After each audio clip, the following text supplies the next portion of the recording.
ಕತೆಗಳು ಒಂದೇ ಕನಸು. ದುಡ್ಡಿಲ್ಲ ಅಂದ್ರೆ ನಾವು ಲೆಕ್ಕಕ್ಕೆ ಇಲ್ವಾ? ರಕ್ತ ಸಂಬಂಧಿಗಳೇ ಬೆನ್ನಿಗೆ ಚೂರಿ ಆಗ್ತಾರೆ. ಶ್ರೀಮಂತ ಅಲ್ಲ ಅಂತ ಯಾರು ಮರ್ಯಾದೆನೇ ಕೊಡ್ತಾ ಇಲ್ಲ. ನಂಬಿದವರೇ ಮೋಸ ಮಾಡಿದ್ರೆ ನಾವೇನ್ ಮಾಡೋದು?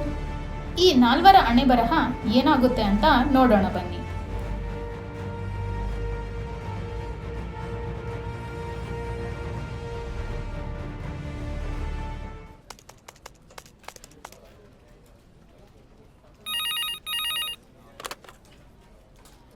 Excuse me sir.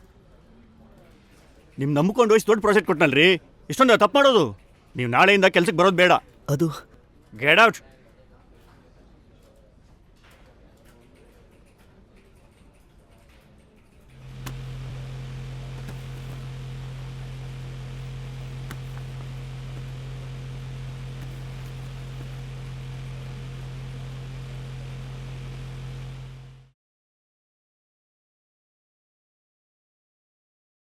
ಏನಿವತ್ತು ಕೆಲ್ಸ ಸಿಕ್ಕಿಲ್ಲ ಅಂತನ್ಸುತ್ತೆ.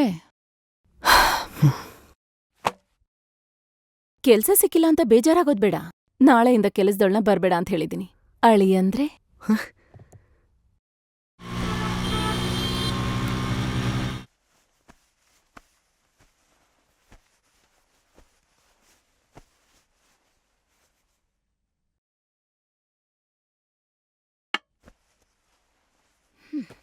ಏನ್ ತೊಂದ್ರೆ ಇಲ್ಲ, ಇನ್ನೊಂದ್ಸಲ ಕ್ಲೀನ್ ಮಾಡು. ಹೇಗೂ ಮನೇಲಿ ಬಿಟ್ಟಿ ಊಟ ಮಾಡ್ಕೊಂಡ್ ಬಿದ್ದಿದ್ಯಲ್ಲ, ತಿಂದಿದ್ದಾದ್ರೂ ಕರಗತ್ತೆ. ಹೊರಗಡೆ ಅಂತೂ ಹೋಗ್ ದುಡಿಯಲ್ಲ. ಏನ್ ಕರ್ಮಾನೋ ಏನೋ. ಎಲ್ರ ಮನೇಲೂ ಗಂಡಂದ್ರು ದುಡ್ಕೊಂಡ್ ಬರ್ತಾರೆ, ಹೆಂಡ್ತಿರು ಸಂಸಾರ ಬ್ಯಾಲೆನ್ಸ್ ಮಾಡ್ತಾರೆ. ಆದ್ರೆ ನಮ್ಮನೇಲಿ ಎಲ್ಲ ಉಲ್ಟಾ. ಮಗಳು ದುಡ್ಕೊಂಡ್ ಬರೋದು, ಅಳಿಯ ಎಲ್ಲ ಖಾಲಿ ಮಾಡೋದು. ಥು, ಮಗಳ ಮದ್ವೆ ಬಗ್ಗೆ ಎಷ್ಟೊಂದ್ ಆಸೆ ಇಟ್ಕೊಂಡಿದ್ದೆ, ಆದ್ರೆ ಈ ಕರಡಿ ಬಂದ್ ಎಲ್ಲ ಹಾಳ್ ಮಾಡ್ತು. ಅಮ್ಮ, ಸ್ವಲ್ಪ ಸುಮ್ನೆ ಇರ್ತೀಯಾ? ಬರ್ತಿದ್ದಂಗೆ ಶುರು ಹಚ್ಕೊಂಡ್ಯಾ? ಎಲ್ಲ ನಿನ್ ಸಪೋರ್ಟಿಂದಾನೇ ಆಗಿರೋದು. ದುಡ್ಡಿರೋನ್ನ ಮದ್ವೆ ಆಗ್ತಾಳೆ ಅನ್ಕೊಂಡ್ರೆ ದುಡಿಯಕ್ಕೆ ಬರ್ದೇ ಇರೋ ನಾಲಾಯಕ್ನ ಮದ್ವೆ ಆದ್ಲು. ಸಂಬಂಧಿಕರ ಮುಂದೆ ತಲೆ ಎತ್ತದೇ ಇರೋ ಹಾಗೆ ಮಾಡಿದ್ಲು.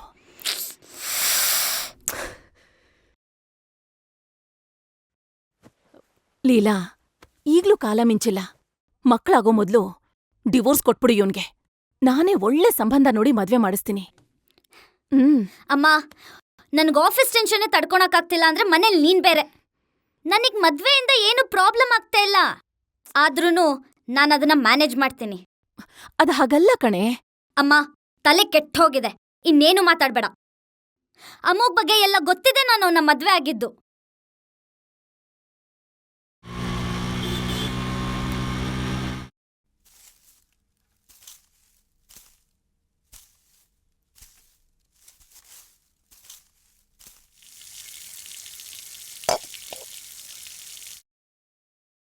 ಅಮೋಘ್, ಹಾ ಅಮೋಘ್, ಹಾ ಅಮೋಘ್. ಹಾ ಹಾ ಬಂದೆ ಮಾವ. ಮಾವ ಹೇಳಿ. ಏನಿಲ್ಲ, ಸ್ವಲ್ಪ ಆಫೀಸ್ಗೆ ಹೋಗೋದಿತ್ತು. Shoe polish ಮಾಡ್ಕೊಡ್ತೀಯಾ? ಯಾಕಂದ್ರೆ ನಿನಗೆ ಮಾಡೋಕ್ಕೆ ಬೇರೆ ಏನು ಕೆಲಸ ಇಲ್ವಲ್ಲ. ಮಾಡ್ತೀನಿ ಮಾವ.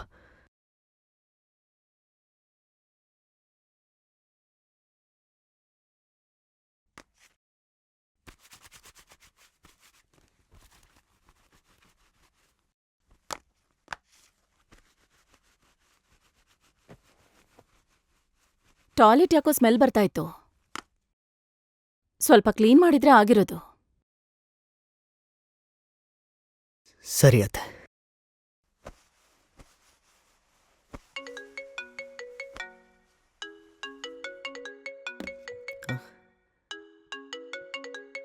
ಬಾಲ ತಗೋ.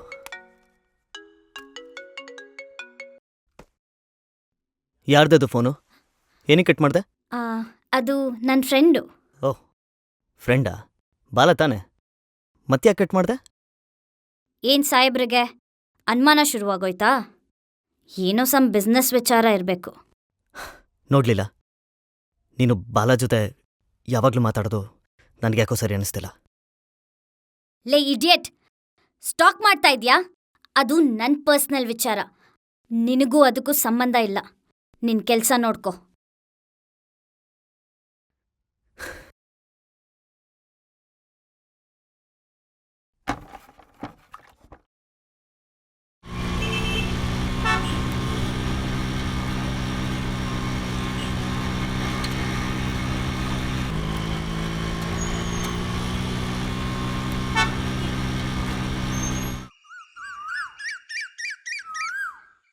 ಅಣ್ಣ ಆ ಕ್ಲಚ್ ಪ್ಲೇಟ್ ಒಂಚೂರು ನೋಡೋಣ.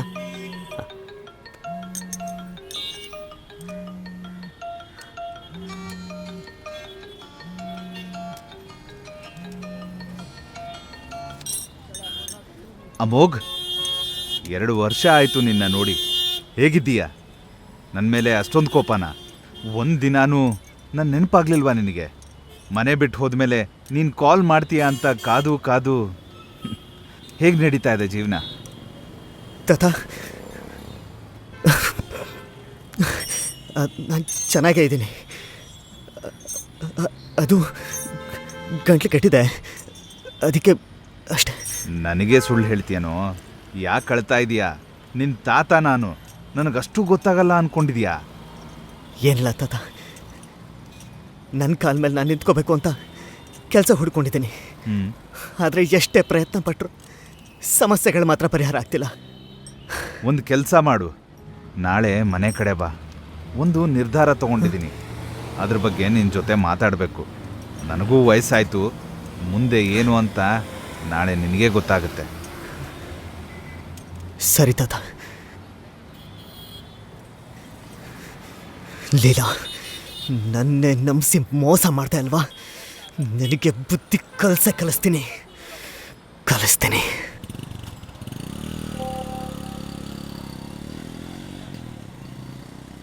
ನಾಳೆ ನಮ್ಮ ಕಾಲೇಜ್ ರಿಯೂನಿಯನ್. ನಾನು ಖುಷಿಯಾಗಿದ್ದೆ ನನ್ನ ಕಾಲೇಜ್ ಡೇಸ್ನಲ್ಲಿ. ನಾನು ಇದನ್ನು ಪಕ್ಕ ಮಿಸ್ ಮಾಡಲ್ಲ, ಖಂಡಿತ ಹೋಗ್ತೀನಿ.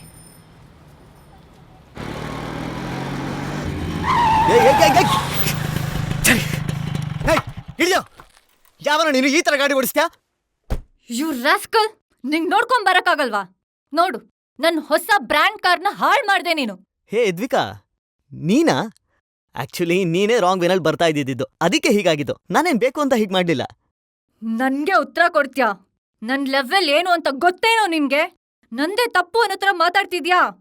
ನಿಂದು ಆಫ್ಟರ್ ಒಂದ್ 20,000 ರೂಪಾಯಿ ಗುಜರಿ ಗಾಡಿ, ಆದ್ರೆ ನಂದು? ಹೇಯ್, ಅವಳು ಸಿನಿಮಾ ಹೀರೋಯಿನ್ ಅಲ್ವಾ? ಹಾ, ಆ ಸಿನಿಮಾದಲ್ಲಿ ಸಕ್ಕತ್ತಾಗಿ ಆಕ್ಟ್ ಮಾಡಿದಾಳೆ. ಹೋಟೆಲ್ ನಿಮ್ಮಪ್ಪಂದು ಅನ್ಕೊಂಡಿದ್ಯಾ? ಹೇಗ್ ಬೇಕೋ ಆ ಗಾಡಿ ಓಡ್ಸೋಕೆ? ಮೇಡಮ್, ನಾಳೆ ನೀವು ಅರ್ಸು ಕಂಪನಿ ಪ್ರಾಜೆಕ್ಟ್ಗೆ ಸೈನ್ ಮಾಡ್ತಾ ಇದ್ದೀರಾ ಅಲ್ವಾ? ಈ ಥರ ಇಶ್ಯೂ ಆದ್ರೆ ಪ್ರಾಬ್ಲಮ್ ಆಗತ್ತೆ. ನೀವು ಹೊರಡಿ, ನಾನು ನೋಡ್ಕೋತೀನಿ. ಛೇ, ಮೂಡೆಲ್ಲ ಆಫ್ ಮಾಡ್ಬಿಟ್ಟ ಲೋಫರ್. ಏಯ್, ನಿನ್ನ ಮಾತ್ರ ಸುಮ್ನೆ ಬಿಡಲ್ಲ. ಏನೇ ನೀನು? ಅವ್ನ್ ನಮ್ ಕ್ಲಾಸ್ಮೇಟ್ ತಾನೇ? ಫಸ್ಟ್ ಆಫ್ ಆಲ್ ಆತರ ಹೇಳ್ಕೊಳ್ಳೋ ಯೋಗ್ಯತೆ ಅವನಿಗಿದೇನಾ? ಸಣ್ಣ ಪುಟ್ಟ ವಿಚಾರಕ್ಕೆಲ್ಲ ಯಾಕೆ ಅವ್ನ್ ಮರ್ಯಾದೆ ತೆಗಿತೀಯಾ? ಯಪ್ಪಾ, ಇವ್ನ್ ಬಡತನ ನೋಡ್ತಾ ಇದ್ರೆ ನಂಗೆ ಅಸಹ್ಯ ಆಗ್ತಾ ಇದೆ. ಈ ಲೋ ಕ್ಲಾಸ್ ಲೋಫರ್ನ ಯಾರು ಇನ್ವೈಟ್ ಮಾಡಿದ್ದು? ಛೇ! ಭಾರತದ ಅತಿದೊಡ್ಡ ಕಂಪನಿಯಾದ ಅರಸು ಗ್ರೂಪ್ ಆಫ್ ಮೀಡಿಯಾದ ಸಿಇಒ ಚೇಂಜ್ ಆಗಿದ್ದಾರೆ. ಅದರ ಜೊತೆಗೆ ಸಿಲ್ವರ್ ಸ್ಕ್ರೀನ್ ಮೀಡಿಯಾ ಪ್ರೈವೇಟ್ ಲಿಮಿಟೆಡ್ನಲ್ಲಿ ಹೂಡಿಕೆ ಮಾಡ್ತಿದ್ದಾರೆ. ಇದೆಲ್ಲದರ ನಡುವೆ ಅರಸು ಮೀಡಿಯಾ ಪ್ರೈವೇಟ್ ಲಿಮಿಟೆಡ್ನ ಹೊಸ ಸಿಇಒ ಯಾರು ಅನ್ನೋ ವಿಷಯ ಇನ್ನು It's time. Let's make the announcement. ನಮ್ಮ ಅರಸು ಮೀಡಿಯಾದ ಹೊಸ ಸಿಇಒ ಆಗಿ ನನ್ನ ಪ್ರೀತಿಯ ಮೊಮ್ಮಗನ್ನ ಅಪಾಯಿಂಟ್ ಮಾಡ್ತಾ ಇದ್ದೀನಿ.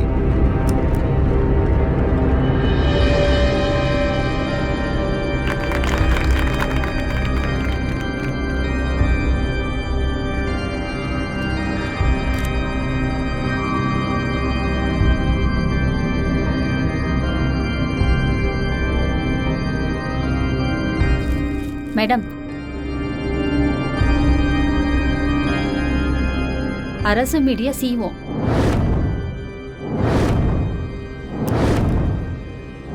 What?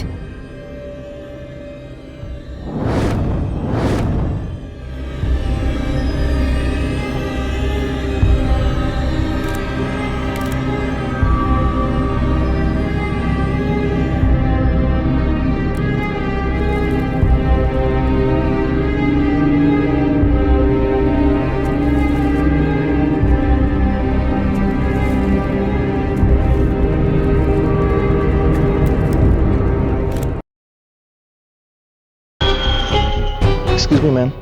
Ma'am, car has come. Come, let's go. Sit it up, sit it right now. Yeah, we got that vibe and we lay it down.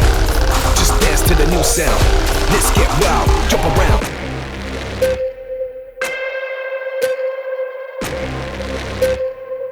ಏರ್ಪೋರ್ಟಿಂದ ನನ್ನ ಮಗಳ ಜೊತೆಗೆ ಹೊರಗೆ ಬರ್ತಿದ್ದೆ ನಾನು.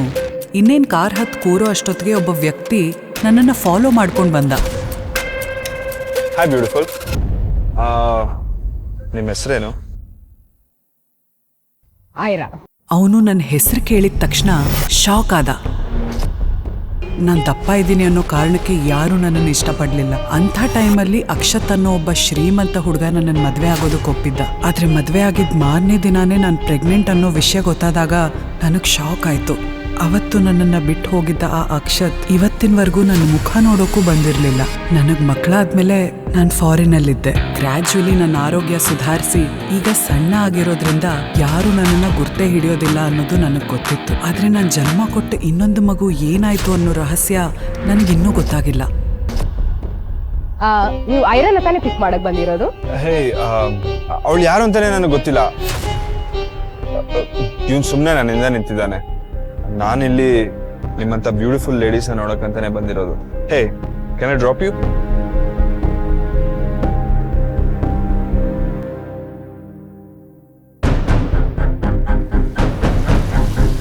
ಈಗಲೇ ಆ ಕಾರ್ನ ಫಾಲೋ ಮಾಡು. ಆ ಮೇಡಮ್ ಎಲ್ಲೋಗ್ತಾ ಇದಾರೆ ಅಂತ ತಿಳ್ಕೊಂಡು ಇನ್ಫಾರ್ಮ್ ಮಾಡು. ಹುಷಾರಾಗಿರು, ಯಾರಿಗೂ ನಿನ್ ಮೇಲೆ ಡೌಟ್ ಬರಬಾರ್ದು.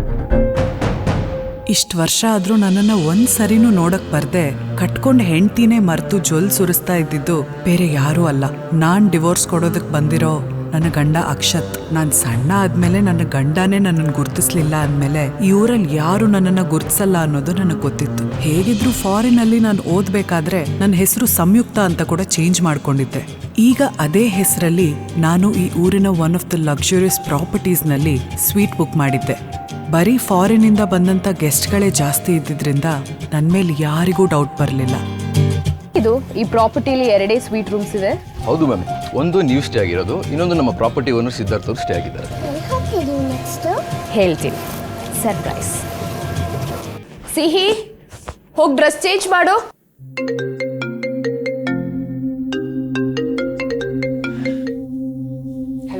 ಐರಾ, ನಿಂಗೇನಾದ್ರು ತಲೆ ಕೆಟ್ಟಿದ್ಯಾ?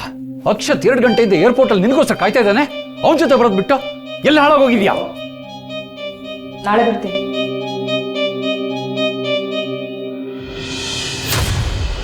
ನಾನಿವತ್ತು ಜೀವನದಲ್ಲಿ ಪಟ್ಟಿರೋ ನೋವಿಗೆಲ್ಲ ನಮ್ಮಪ್ಪ ಸೂರ್ಯಪ್ರಕಾಶೇ ಕಾರಣ. ನಾನು ದಪ್ಪ ಇದ್ದೀನಿ ಅನ್ನೋ ಒಂದೇ ಕಾರಣಕ್ಕೆ ಸ್ವಂತ ತಂದೆನೇ ಯಾರ್ದೋ ಜೊತೆ ಗಂಟು ಹಾಕಿ ಆಸ್ತಿ ಹೊಡೆದು ಕೈ ತೊಳ್ಕೊಳ್ಳೋ ಪ್ಲಾನ್ ಮಾಡಿದ್ರು. ಮದುವೆ ಆಗಿದ್ದ ಮೊದಲನೇ ದಿನಾನೇ ನಾನು ಪ್ರೆಗ್ನೆಂಟ್ ಅಂತ ಗೊತ್ತಾದ್ಮೇಲೆ ಅವ್ರ ಪ್ಲಾನ್ ಎಲ್ಲ ಫ್ಲಾಪ್ ಆಗಿತ್ತು.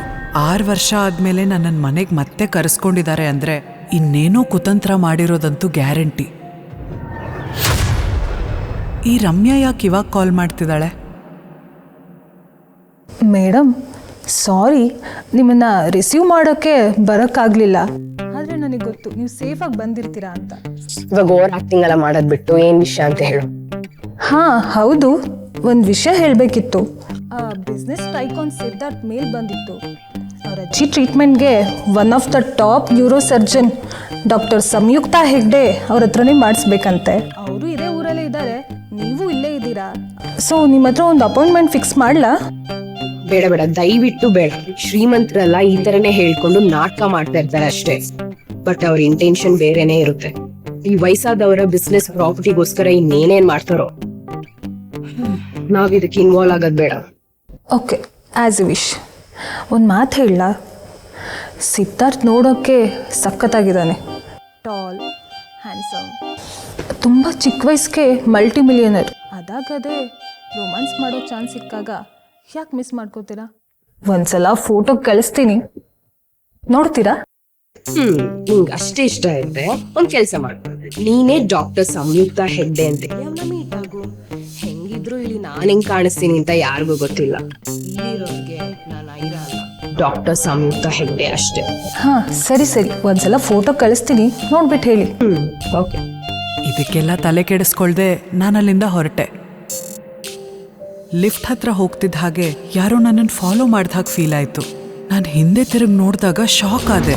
ಹಿಂದೆ ಯಾವುದೋ ಮಗು ನಿಂತಿತ್ತು. ನೋಡೋಕವಳು ನನ್ನ ಮಗಳ ಹಾಗೆ ಇದ್ಲು. ನನ್ನನ್ನೇ ಹುಡುಕೊಂಡು ಬಂದಿದ್ದಾಳೇನೋ ಅನ್ಕೊಂಡು ವಾಪಸ್ ಅವಳಿಗೆ ರೂಮಿಗೆ ಹೋಗೋದಕ್ಕೆ ಹೇಳಿದೆ. ಅಮ್ಮಿ ಬೇಗ ವಾಪಸ್ ಬರ್ತಾರೆ ಆಯ್ತಾ? ಬರುವಾಗ ನಿನ್ನ ಫೇವ್ರೆಟ್ ಐಸ್ ಕ್ರೀಮ್ ತಗೊಬರ್ತೇನೆ. ಓಕೆ, ಈಗ ಸೀದಾ ರೂಮ್ಗೆ ಹೋಗ್ಬಿಟ್ಟು ಮಲ್ಕೋಬೇಕು, ಇಲ್ಲ ವಿಡಿಯೋ ಗೇಮ್ ಆಡ್ತಾರೆ. ನಾನು ಹೋಟೆಲ್ ಎಂಟ್ರೆನ್ಸಿಗೆ ಬರ್ತಿದ್ದ ಹಾಗೆ ಅಕ್ಷತ್ ಅಲ್ಲಿ ಬೊಕೆ ಹಿಡ್ಕೊಂಡು ನಿಂತಿದ್ದ.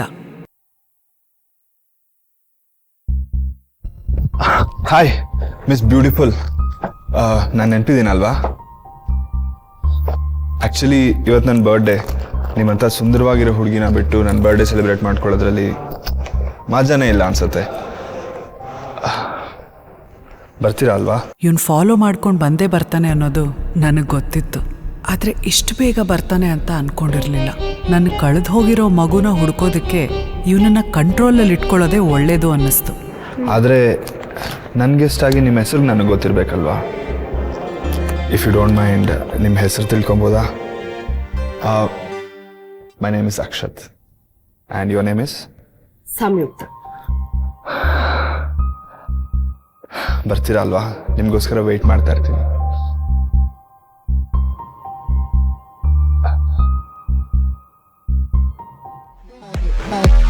ಅವತ್ತು ರಾತ್ರಿ ನಾನು ಅಕ್ಷತ್ ಬರ್ಡೇ ಪಾರ್ಟಿಗೆ ಹೋದೆ.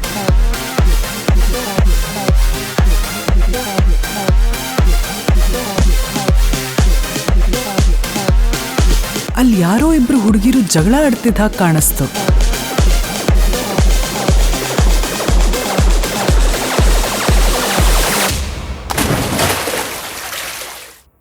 ಒಂದು ಹುಡುಗಿನ ಒಂದಷ್ಟು ಜನ ಶ್ರೀಮಂತ ಹುಡುಗಿರು ನೀರಿಗೆ ಬೀಳ್ಸಿ ನಗ್ತಾ ಇದ್ರು. ಹತ್ರ ಹೋಗಿ ನೋಡ್ದಾಗ ಗೊತ್ತಾಯ್ತು, ಆ ಶ್ರೀಮಂತ ಹುಡುಗಿ ಬೇರೆ ಯಾರೂ ಅಲ್ಲ, ನನ್ನ ಮಲತಾಯಿ ಮಗಳು ದುರಹಂಕಾರಿ ಸ್ವಪ್ನ ಅಂತ. ಅವಳು ಅಕ್ಷತ್ ಪಾರ್ಟಿಯಲ್ಲಿ ಏನ್ ಮಾಡ್ತಿದ್ದಾಳೋ. ಮುಂದಿನ ವರ್ಷ ನಾನು ಮಿಸ್ ಬ್ಯಾಂಗ್ಳೂರ್ ಆಗ್ತೀನಿ, ಅದಾದ್ಮೇಲೆ ಮಿಸ್ ಇಂಡಿಯಾ ಆಗ್ತೀನಿ. ಈಗಲೂ ನಿನ್ನ ನೈರಾ ಅಕ್ಕನೇ ನನಗಿಂತ ಸುಂದರಿ ಅಂತ ವಾದ ಮಾಡ್ತೀಯಾ? ಹ್ಞೂ ಹೌದು, ನೀವು ಎಷ್ಟು ಸತಿ ಹೇಳಿದ್ರು ನಾನು ಅದನ್ನೇ ಹೇಳೋದು. ಸರಿ, ಹಾಗಾದ್ರೆ ಒಂದು ಕೆಲಸ ಮಾಡೋಣ ಆಯ್ತಾ? ಎಲ್ಲ ವೋಟ್ ಮಾಡೋಣ. ನೀವೇ ಹೇಳಿ, ಈ ಫೋಟೋನಲ್ಲಿರೋ ಡುಮ್ಮಿ ನನಗಿಂತ ಚೆನ್ನಾಗಿದ್ದಾಳ ಇಲ್ವಾ ಅಂತ.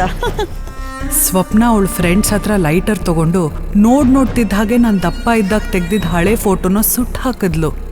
ಸೊ ಗೈಸ್, ಎಲ್ಲ ವೋಟ್ ಮಾಡಕ್ ರೆಡಿನಾ? ಹೇಳಿ ಹಾಗಾದ್ರೆ, ಎಷ್ಟು ಜನ ನನಗೆ ವೋಟ್ ಮಾಡ್ತೀರಾ? ಅಯ್ಯೋ ಪಾಪ, ಇವ್ರೆಲ್ಲರ ವೋಟ್ಸು ನನಗೆ ಬಂತು. ಮತ್ ನೀನು ಈ ಸಲನೂ ಸೋತೋದೆ. ಸೋತಿದ್ಯಾ ಅಂದಮೇಲೆ ಶಿಕ್ಷೆ ಕೊಡ್ಲೇಬೇಕಲ್ವಾ? ನಿನ್ ಡುಮ್ಮಿ ಅಕ್ಕನ ಫೋಟೋನ ಈ ಗ್ಲಾಸ್ನಲ್ಲಿ ನಾನು ಸುಟ್ಟು ಹಾಕಿದ್ದೀನಿ. ನೀನು ಇದನ್ನು ಕುಡಿಬೇಕಷ್ಟೆ. ತಗೋ. ಮುಂಚೆ ನನಗಾಗಿದ್ದ ಸ್ಥಿತಿ ಈ ಹುಡುಗಿಗೂ ಆಗ್ಬಾರ್ದು ಅಂತ ಈ ದುಷ್ಟ ಸ್ವಪ್ನದಿಂದ ಈ ಹುಡುಗಿನ ಕಾಪಾಡೋದಕ್ಕೆ ನಾನು ತಕ್ಷಣ ಅಲ್ಲಿಗೆ ಬಂದು ಸ್ವಪ್ನನ ತಡೆದೆ. ಕೆಲವು ಸೋಲು ನಿರ್ಧಾರ ಆಗೋದು ಆಟ ಪೂರ್ತಿ ಮುಕ್ತ ಆದ್ಮೇಲೆ. ಆ ಫೋಟೋದಲ್ಲಿರೋ ಡುಮ್ಮಿ ನಾನು ಅಲ್ಲ. ಆ ಫೋಟೋದಲ್ಲಿರೋ ಡುಮ್ಮಿ ಇಷ್ಟು ಸಣ್ಣ ಹೇಗಾದ್ಲು? ನನಗೂ ಅದೇ ಆಶ್ಚರ್ಯ. ಒಳ್ಳೆ ಮಾಡೆಲ್ ತರ ಇದ್ದಾಳೆ ಅಲ್ವಾ? ಓ ಮೈ ಗಾಡ್, ಶಿ ಲುಕ್ಸ್ ಸೋ. ನಿನಗೆ ವೋಟ್ ಮಾಡಿದವ್ರೆ ಇವಾಗ ನನ್ನ ಹೊಗಳ್ತಾ ಇದ್ದಾರೆ. ರಿಸಲ್ಟ್ ಗೊತ್ತಾಯ್ತಲ್ವಾ? ಶಿಕ್ಷೆ ಯಾರಿಗಾಗಬೇಕು ಅವ್ರಿಗೆ ಕುಡ್ಸಣ್ಣ, ಕುಡಿಯುವಾಗ. ಸ್ವಪ್ನ ಆ ಗ್ಲಾಸ್ ಬಿಸಾಕ್ತಿದ್ದ ಹಾಗೆ ಅದ್ರ ಶಬ್ದ ಕೇಳಿ ನಮ್ಮಪ್ಪ ಮತ್ತೆ ಅವ್ರ ಎರಡನೇ ಹೆಂಡತಿ ಗಾಬರಿಯಲ್ಲಿ ಅಲ್ಲಿಗೆ ಓಡ್ ಬಂದ್ರು. ಮಮ್ಮಿ, ಪಪ್ಪ, ಈ ಐರಾ ಬರ್ಡೇ ಪಾರ್ಟಿಗೆ ಬಂದು ನಾನು ಇನ್ಸಲ್ಟ್ ಮಾಡ್ತಿದ್ದಾಳೆ. ನಾನೇನೋ ಕನ್ಸನಲ್ಲಿ ಹೇಗೆ ಸಣ್ಣ ಆದೆ ಅಂತ ಕೇಳಿದೆ. ಅದಕ್ಕೆ ಅವಳ ಕೋಪದಲ್ಲಿ ನಾನು ಯಾವಾಗಲೂ ನಿನ್ಗಿಂತಾನೆ ಬ್ಯೂಟಿಫುಲ್ ಆಗಿರೋದು, ನಿನ್ಗೆ ಯೋಗ್ಯತೆ ಇದೆ ನನ್ನ ಬಗ್ಗೆ ಮಾತಾಡಕ್ಕೆ ಅಂತ ಎಲ್ಲರ ಮುಂದೆ ಆಡ್ಕೊಂಡ್ಲು. ಯಾಕೆ ಹಿಂಗ್ ಮಾಡ್ದೆ ಐರಾ? ಮನೆಗೆ ಬಾ ಅಂತ ಕರೆದ್ರೆ ಬಿಸಿ, ನಾಳೆ ಬರ್ತೀನಿ ಅಂತೆ. ಈಗ ನೋಡಿದ್ರೆ ಅಕ್ಷತ್ ಪಾರ್ಟಿಗೆ ಬಂದು ನಮ್ಗೆ ಅವಮಾನ ಮಾಡ್ಬೇಕು ಅಂತ ಅನ್ಕೊಂಡಿದ್ಯಾ? ಯಾಕೆ ನಮ್ ಜೀವ ತಿಂತಾ ಇದೆಯಾ ಹೀಗೆ? ಮೊದಲು ಅಕ್ಷತ್ಗೆ ಡೈವರ್ಸ್ ಕೊಟ್ಟು ಆಮೇಲೆ ನಿನ್ ಏನ್ ಬೇಕೋ ಅದನ್ನ ಮಾಡ್ಕೋ. ನಾವೇನು ನಿನ್ನ ಅಡ್ಡ ಬರಲ್ಲ. ನಂಗೂ ಕೂಡ ಅದೇ ಬೇಕಿತ್ತು. ಅಕ್ಷತಿಂದ ಮೊದಲು ಡಿವೋರ್ಸ್ ತಗೊಳ್ಳೋದು ಒಳ್ಳೇದು ಅನ್ನಿಸ್ತು.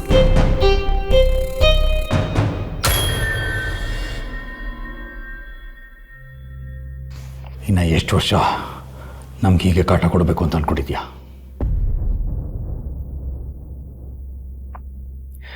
ದಯವಿಟ್ಟು ಈ ಡಾಕ್ಯುಮೆಂಟ್ಸಿಗೆ ಸೈನ್ ಮಾಡು.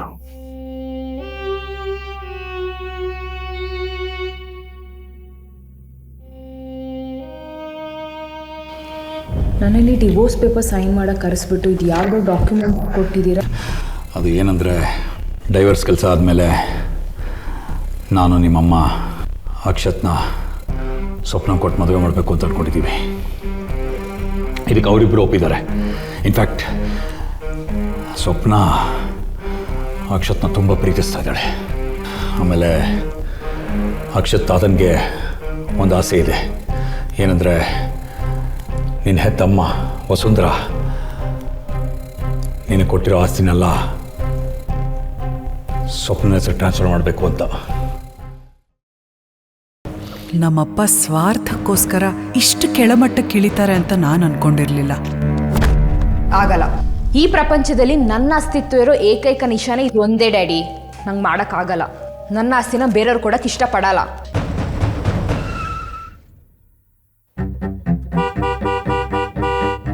ಹೊರಗಡೆ ಅಕ್ಷತ್ ಬಂದಿದ್ ನೋಡಿ ಸ್ವಪ್ನ ಅವನನ್ನ ತಡೆಯೋದಕ್ಕೆ ಓಡ್ ಹೋದ್ಲು. ಅಕ್ಷತ್ ಅಕ್ಷತ್ ನಾವ್ ಒಳಗೆ ಹೋಗೋದು ಬೇಡ. ಐ ಮೀನ್ ನಿನ್ ಬರ್ಡೇ ದಿನ ಸುಮ್ಮನೆ ಮೂಡ್ ಆಫ್ ಮಾಡ್ಕೋಬೇಡ.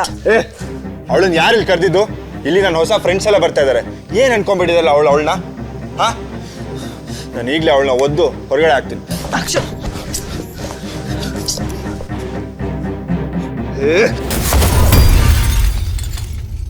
ಇವತ್ ನಿನ್ ಬರ್ಡೇ ಪಾರ್ಟಿ. ಇವತ್ತಿನ ದಿನ ನೀ ಸಂತೋಷವಾಗಿರ್ಬೇಕು. ಅದೇ ನನಗ್ ಮುಖ್ಯ. ಅಕ್ಷತ್ ಅವಳೇನೋ ಡಿವೋರ್ಸ್ ಪೇಪರ್ಸ್ಗೆ ಸೈನ್ ಹಾಕಿ ಇಲ್ಲಿಂದ ಹೊರಡ್ತಾಳೆ. ಯು ನೋ ವಾಟ್, ಅವಳು ಇಲ್ಲಿಗೆ ಬಂದಿದ್ದು ಒಳ್ಳೇದೇ ಆಯ್ತು. ನಮ್ಗಳಿಂದ ಮುಕ್ತಿ ಸಿಗುತ್ತೆ. ನಾನ್ ನಿಂಗೋಸ್ಕರ ಮನೆಯಲ್ಲಿ ಒಂದ್ ಸ್ಪೆಷಲ್ ಪಾರ್ಟಿ ಅರೇಂಜ್ ಮಾಡಿದ್ದೀನಿ. Come with me. ನಾನು ನಿಂಗೊಂದು ಸ್ಪೆಷಲ್ ಡ್ರಿಂಕ್ ರೆಡಿ ಮಾಡ್ಕೊಡ್ತೀನಿ. ನೀನ್ ನಿನ್ ಫ್ರೆಂಡ್ಸ್ ಜೊತೆ ಎಂಜಾಯ್ ಮಾಡ್ತಿರು. ಅಷ್ಟರಲ್ಲಿ ನಾನು ನಿಂಗೊಂದು ಸರ್ಪ್ರೈಸ್ ರೆಡಿ ಮಾಡ್ತೀನಿ. ಓಕೆನಾ? Akshat come with me. ಸಾಕು ಬಿಡು, ಬಾ. ಮೈಸೂರು ಬಸ್ ಸ್ಟ್ಯಾಂಡ್ಗೆ ಬಂದಿಳಿಯೋ ಆಕಾಶ್ನ ಜೇಬಲ್ಲಿ ಇದ್ದಿದ್ದು ಬರೀ 200 ರೂಪಾಯಿ. ಅದನ್ನ ನೋಡಿ ಅವನ ಮುಖ ಬೇಜಾರಿಂದ ಇಳ್ದು ಹೋಗುತ್ತೆ. ಆ ಬೆಳಿಗ್ಗೆ ಅವನು ಹಸುವಾಗಿದ್ದಕ್ಕೆ ರಸ್ತೆ ಪಕ್ಕ ಇರೋ ಅಂಗಡಿಲಿ ತಿಂಡಿ ಮಾಡೋದಕ್ಕೆ ಕೂತ್ಕೊಂಡ. ಅವಾಗ ಅವನಿಗೆ ಅಮ್ಮನ ನೆನಪಾಗಿ ಅಳು ಬಂತು. ಕಣ್ಣೀರಿನ ಬಿಸಿ ಮುಟ್ತು. ಆಕಾಶ್ ಅವನ ತಾಯಿನ ಕಳ್ಕೊಂಡು ಬರೀ 2 ವಾರ ಆಗಿತ್ತು. ಅವನಿಗೆ ತಾಯಿನೇ ಪ್ರಪಂಚ ಆಗಿದ್ರು. ಆರೋಗ್ಯ ಸರಿ ಇಲ್ಲದೆ ಸಾಯೋ ಹಂತಕ್ಕೆ ಬಂದಿದ್ದ ಅವ್ರನ್ನ ಕಾಪಾಡೋದಕ್ಕೆ ಲಕ್ಷಾಂತರ ರೂಪಾಯಿ ಖರ್ಚಾಗಿತ್ತು. ಆಕಾಶ್ ಅವರ ಫ್ಯಾಮಿಲಿ ಅವ್ರ ಹತ್ರ ಹೋದ್ರೆ ದುಡ್ಡಿದ್ರು ಅವರು ಯಾವುದೇ ಸಹಾಯನೂ ಮಾಡ್ಲಿಲ್ಲ. ಸರಿಯಾದ ಟೈಮಿಗೆ ಚಿಕಿತ್ಸೆ ಸಿಗದೆ ಆಕಾಶ್ನ ಅಮ್ಮ ಕೊನೆಯುಸಿರೆಳಿದ್ರು. ಸ್ವಂತ ಮನೆಯವ್ರ ಮೇಲೆ, ಸಂಬಂಧಿಕರ ಮೇಲೆ ಆಕಾಶ್ನಿಗಿದ್ದ ನಂಬಿಕೆ ಅಮ್ಮನ ಸಾವಾದ್ಮೇಲೆ ಹೊರಟೋಯ್ತು. ಇದೇ ಶ್ರೀಮಂತನಾಗಿದ್ರು ಮಾನಸಿಕವಾಗಿ ಕುಗ್ಗೋಗಿ ರಸ್ತೆ ಪಕ್ಕ ತಿಂಡಿ ಮಾಡ್ತಿರೋ ಆಕಾಶ್ನ ದುರಂತ ಕಥೆ. ಯಾರೋ ಅದು? ನಂಗೆ ಗೊತ್ತಿಲ್ಲ ಅಣ್ಣ. ತಮ್ಮ, ಯಾರ್ ನೀನು? ಅಷ್ಟೊತ್ತಿಂದ ಇಲ್ಲೇ ಇದೆಯಾ? ಬೇರೆ ಏನಾದ್ರೂ ತಿಂತ್ಯಾ? ತಿಂಡಿ ಟೈಮ್ ಮುಗಿತಾ ಬಂತು. ಸಾರಿ, ನಾನ್ ಯಾವ್ದೋ ಯೋಚನೆಯಲ್ಲಿ ಅಂತ ಪ್ಲೇಟ್ ಅನ್ನ ಪಕ್ಕಕ್ಕಿಟ್ಟು ತನ್ನ ಕೈಗಳನ್ನ ತೊಳ್ಕೊತಾನೆ ಆಕಾಶ್. ಅವನ ಸೋತೋಗಿರೋ ಮುಖ, ಸುಸ್ತಾಗಿರೋ ಕಣ್ಗಳನ್ನ ನೋಡಿ ಅಂಗಡಿ ಮಾಲೀಕ ಸುಮ್ನಿರ್ದೆ. ತಮ್ಮ, ಮೈಸೂರಲ್ಲಿ ನೀನ್ ಎಲ್ಲಿಗೆ ಹೋಗ್ಬೇಕು? ಪರಿಚಯದವರು, ಫ್ರೆಂಡ್ಸು ಅಂತ ಯಾರಾದ್ರೂ ಇದಾರಾ? ಆತರ ಯಾರಿಲ್ಲ. ಹಂಗಾರೆ ಇಲ್ಲಿಗೆ ಯಾಕೆ ಬಂದಿದೀಯಾ? ಅದು ಯಾವ ಊರು ಅಂತ ನೋಡ್ದೆ ಬಸ್ ಹತ್ಕೊಂಡು ಇಲ್ಲಿಗೆ ಬಂದ್ಬಿಟ್ಟೆ. ಇಲ್ಲಿಗೆ ಬಂದ್ಮೇಲೆ ಏನ್ ಮಾಡೋದು ಅಂತ ತಿಳಿತಿಲ್ಲ. ನನಗ್ ಪರಿಚಯ ಅಂತ ಇದ್ದಿದ್ದು ನಮ್ಮಮ್ಮ ಮಾತ್ರ. ಅವ್ರು ಸ್ವಲ್ಪ ದಿನ ಮುಂಚೆ ತೀರ್ಕೊಂಡ್ಬಿಟ್ರು. ಏನ್ ಮಾಡೋದು ಅಂತ ತಿಳಿತಿಲ್ಲ. ಇಲ್ಲೇ ಏನಾದ್ರೂ ಕೆಲ್ಸ ಇದ್ರೆ ಮಾಡ್ತೀನಿ. ಏನಪ್ಪ ಹೇಳ್ತಿದೀಯಾ? ಯಾರು ಇಲ್ಲ ಅಂತೀಯಾ? ಎಲ್ಲಿಗೆ ಹೋಗ್ಬೇಕು ಗೊತ್ತಿಲ್ಲ ಅಂತೀಯಾ? ನಿನ್ ಮಾತ್ ಕೇಳ್ತಿದ್ರೆ ತುಂಬಾ ಕಷ್ಟದಲ್ಲಿರೋ ಹಾಗಿದ್ಯಾ. ಇಲ್ಲೇ ಇರು, ಮಧ್ಯಾಹ್ನದ ಊಟ ರೆಡಿ ಆಗ್ತಿದೆ, ಊಟ ಮಾಡ್ಕೊಂಡು ಹೋಗು. ಅಣ್ಣ, ಇದೆಲ್ಲ ಬೇಡ, ಇಟ್ಕೋ ನೀನೆ. ನಿಮ್ಗೆ ಯಾಕೆ ಸುಮ್ನೆ ತೊಂದ್ರೆ? ತಮ್ಮ, ಊಟ ಮಾಡ್ಕೊಂಡೇ ಹೋಗ್ಬೇಕು. ಅಷ್ಟ್ರಲ್ಲಿ ಏನಾದ್ರೂ ಐಡಿಯಾ ಬಂದ್ರೆ ನೋಡು. ಕೂತ್ಕೊಳ್ಳಪ್ಪ. ಅಣ್ಣ, ಐಡಿಯಾ ಅಂದ್ರೆ ನಿಮಗಿಲ್ಲೇ ಹೆಲ್ಪ್ ಮಾಡ್ಲಾ? ಸರಿಯಾಗಿ ಹೇಳ್ದೆ. ಸರಿ, ಬಾ. ಆಕಾಶ್ ಎದುರುಗಡೆ ಇರೋ ರಸ್ತೆನ ನೋಡ್ತಾನೆ. ಅಲ್ಲಿ ಒಂದು BMW ಕಾರ್ ಬ್ರೇಕ್ ಡೌನ್ ಆಗಿ ನಿಂತಿದೆ. ಇನ್ನು ಎಷ್ಟು ಹೊತ್ತಾಗತ್ತಯ್ಯ? ಸರ್, 10 ನಿಮಿಷ ಸರ್. My foot idiots. ಹೀಗೆ ಎಷ್ಟೊತ್ತು ಅಂತ ನಾನು ಮಧ್ಯ ರೋಡಲ್ಲಿ ನಿಂತ್ಕೊಂಡಿರ್ಲಿ? ಬೇಗ ಬೇರೆ ಕಾರ್ನ ಬರೋಕ್ ಹೇಳೋ, ಆಮೇಲೆ ಅದನ್ನ ರಿಪೇರಿ ಮಾಡೋ. ನರೇಶ್ ಚಂದ್ರ ಬೈತಾನೆ ರಸ್ತೆ ಕ್ರಾಸ್ ಮಾಡೋದಕ್ಕೆ ಶುರು ಮಾಡ್ತಾನೆ. ಅವನ ಹಿಂದೆನೆ ಒಂದು ಗಾಡಿ ಬ್ರೇಕ್ ಫೇಲ್ ಆಗಿ ವೇಗವಾಗಿ ಅವನ ಹತ್ರ ಬರ್ತಾ ಇತ್ತು. ನರೇಶ್ ಚಂದ್ರ ಗಮನ ಫೋನ್ ಮೇಲೆ ಇದ್ದಿದ್ರಿಂದ ಅವನ ಗಮನ ಆ ಕಡೆ ಹೋಗ್ಲಿಲ್ಲ. ಇದನ್ನ ಆಕಾಶ್ ನೋಡಿ ಕೆಲ್ಸ ಬಿಟ್ಟು ಜೋರಾಗಿ ಓಡೋಗಿ ನರೇಶ್ ಚಂದ್ರನನ್ನ ಪಕ್ಕ ಕೇಳಿದು ಸೈಡ್ಗೆ ಕರ್ಕೊಂಡ್ ಬರ್ತಾನೆ. ಬ್ರೇಕ್ ಫೇಲ್ ಆಗಿರೋ ಗಾಡಿ ಹಂಗೆ ಮುಂದೆ ಹೋಗುತ್ತೆ. ನರೇಶ್ ಚಂದ್ರ ಸ್ವಲ್ಪದ್ರಲ್ಲೇ ಬಚಾವಾಗ್ತಾನೆ. ಅಲ್ಲಿ ಸೇರಿದ್ದ ಜನ ಎಲ್ಲ ಅವನನ್ನ ಹೊಗಳ್ತಿದ್ರೆ ಅವನು ಮಾತ್ರ ತಳ್ಳೋ ಗಾಡಿ ಹತ್ರ ಬಂದು ಕೂತ್ಕೋತಾನೆ. ಸಣ್ಣ ಸಹಾಯ ಮಾಡಿದ್ರು ಪ್ರತಿಫಲ ನಿರೀಕ್ಷೆ ಮಾಡೋ ಜನರ ಮಧ್ಯೆ ಪ್ರಾಣಾನೇ ಕಾಪಾಡಿ ಶಾಂತವಾಗಿ ಹೊರಟೋದ ಆಕಾಶ್ನನ್ನ ನೋಡಿ ಆಶ್ಚರ್ಯ ಆಯ್ತು. ಆಕಾಶ್ ಪಕ್ಕ ಇರೋ ಚೇರಲ್ಲಿ ಕೂತ್ಕೊಳ್ಳೋ ನರೇಶ್ ಚಂದ್ರ ಅವನ ಜೊತೆ ಮಾತಿಗಿಳಿತಾರೆ. ನನ್ ಪ್ರಾಣ ಕಾಪಾಡೋದಕ್ಕೆ ತುಂಬಾ ಥ್ಯಾಂಕ್ಸ್. ಸರ್ ಪರವಾಗಿಲ್ಲ, ಅದೆಲ್ಲ ಯಾಕೆ? ಹಂಗಲ್ಲಪ್ಪ, ಆ ಟೈಮಲ್ಲಿ ಇಲ್ಲಿರೋ ಬೇರೆಯವ್ರ ತರ ನೀನು ಕೈ ಕೊಡ್ಕೊಂಡು ಸುಮ್ನಿರ್ಬೋದಿತ್ತು. ಆದ್ರೆ ನೀನ್ ಹಂಗ್ ಮಾಡ್ದೆ, ಧೈರ್ಯ ತೋರ್ಸಿ ಮುಂದೆ ಬಂದು ನನ್ ಪ್ರಾಣ ಕಾಪಾಡ್ದೆ. ಇದು ಸಾಧಾರಣ ಅಲ್ಲ, ದೊಡ್ಡ ವಿಷಯನೇ. ನೀನ್ ಯಾರು?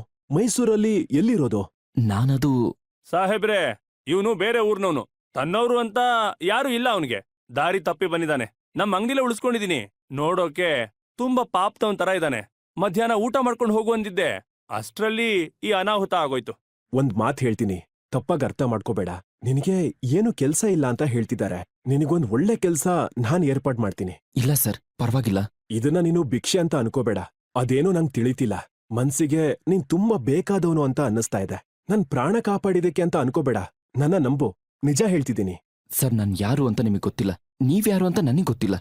ಏನೋ ನಿಮ್ಮನ್ನ ಕಾಪಾಡ್ದೆ ಅಂತ ಹಿಂಗೆಲ್ಲ ಹೇಳ್ತಿದ್ದೀರಾ. ಆದ್ರೆ ಇದ್ಯಾವುದಕ್ಕೂ ನಾನ್ ಮಾನಸಿಕವಾಗಿ ರೆಡಿ ಇಲ್ಲ. ನನ್ ತಲೆಲಿ 1000 ಪ್ರಶ್ನೆ ಓಡ್ತಾ ಇದೆ. ನನ್ನನ್ ಬಿಟ್ಬಿಡಿ ಸರ್, ನಾನ್ ಹೊರಡ್ತೀನಿ. ತಮ್ಮ, ಸಾಹೇಬ್ರು ನಮ್ ಮೈಸೂರಿಗೆ ದೊಡ್ಡ ಸಾಹುಕಾರರು. ಅವ್ರಿಗಿಲ್ಲ ಅನ್ಬಾರ್ದು.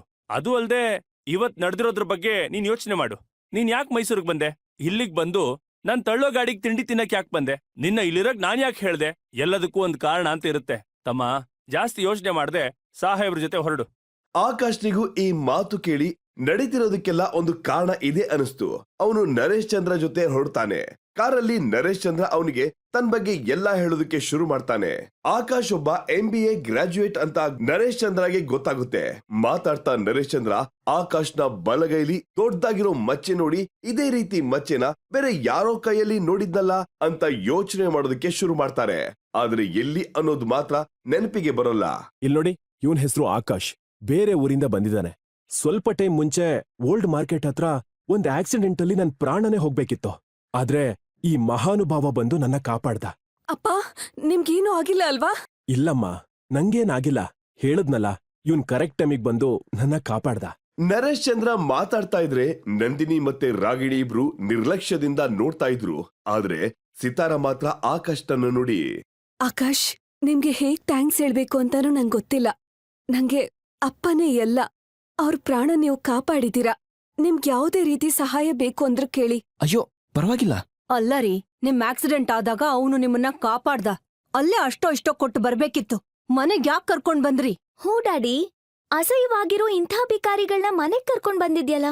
I can't trust this kind of people. ಬಾಯ್ ಮುಚ್ಚೋ, ಎಲ್ ಹೋಗುತ್ತೆ? ಅದೇ ಅಮ್ಮನ್ ಬುದ್ಧಿನೇ ತಾನೇ ಬಂದಿರೋದು. ನಿನ್ನಮ್ಮ ರಾಕ್ಷಸಿ ತರ ಇಷ್ಟು ವರ್ಷ ಸಂಸಾರ ನಡ್ಸಿದ್ರು ಸುಮ್ನಿದ್ನಲ್ಲ, ಅದಕ್ಕೆ ಇವತ್ತು ನನಗ್ ಹೀಗಾಗಿದ್ದು. ಅವಳ ವಿಚಾರ ಹಂಗಿರ್ಲಿ. ಇಲ್ನೋಡು, ಇವನಿಗೆ ಅವಮಾನ ಮಾಡಿ ಮಾತಾಡಂಗಿಲ್ಲ. ಮಾಡಿದ್ರೆ 4 ಬಿಡ್ತೀನಿ. ಇನ್ನೊಂದು ಸಲ ಯಾರಾದ್ರೂ ಇವನ್ ಜೊತೆ ಕೆಟ್ಟದಾಗ ನಡ್ಕೊಂಡ್ರೆ ನಾನ್ ರಾಕ್ಷಸ ಆಗ್ಬೇಕಾಗತ್ತೆ.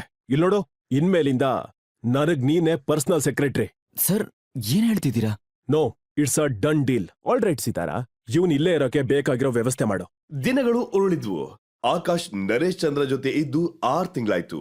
ಆಕಾಶ್ ಕೊಡ್ತಾ ಇದ್ದ ಸಲಹೆಗಳಿಂದ ನರೇಶ್ ಚಂದ್ರನಿಗೆ ಕೆಲ್ಸ ತುಂಬಾ ಸರಿ ಸಾಕ್ತಿತ್ತು. ಆಕಾಶ್ನ ಮೇಲೆ ನರೇಶ್ ಚಂದ್ರನಿಗೆ ಇದ್ದ ನಂಬಿಕೆ ದಿನ ದಿನ ಜಾಸ್ತಿ ಆಗ್ತಿತ್ತು. ಆಕಾಶ್ ಬಲಗೈಲಿದ್ದ ಆ ಮಚ್ಚೆ ಬಗ್ಗೆ ಮತ್ತೆ ಯೋಚನೆ ಮಾಡೋದಕ್ಕೆ ಶುರು ಮಾಡ್ದ ನರೇಶ್ ಚಂದ್ರ. ಆದ್ರೆ ಏನೂ ನೆನ್ಪಿಗೆ ಬರ್ತಾ ಇರ್ಲಿಲ್ಲ. ಸಿತಾರಾಗೆ ಮದುವೆ ಮಾಡ್ಬೇಕು ಅನ್ನೋ ಆಲೋಚನೆ ನರೇಶ್ ಚಂದ್ರನ ಈ ನಡುವೆ ದಿನೇ ದಿನೇ ಕಾಡ್ತಾ ಇತ್ತು. ಅದೆಷ್ಟೋ ಸಂಬಂಧಗಳು ಬಂದ್ರೂ ಅವನಿಗೆ ಅದ್ಯಾವುದ್ರಲ್ಲೂ ವಿಶ್ವಾಸ ಹುಟ್ಲಿಲ್ಲ. ಇವಾಗ ನರೇಶ್ ಚಂದ್ರಗೆ ಅವನ ಮೇಲಿದ್ದ ಫ್ಯಾಮಿಲಿ ಜವಾಬ್ದಾರಿ ಮತ್ತೆ ಆಕಾಶ್ ಹತ್ರ ಇದ್ದ ಅಪಾರ ಪ್ರತಿಭೆ ಇವೆರಡೂ ಹತ್ರ ಬರೋ ಟೈಮ್ ಬಂದಿತ್ತು. ಒಂದು ರಾತ್ರಿ ಈ ಯೋಚನೆ ಅವನ ನಿದ್ದೆಗಿಡಿಸ್ತು.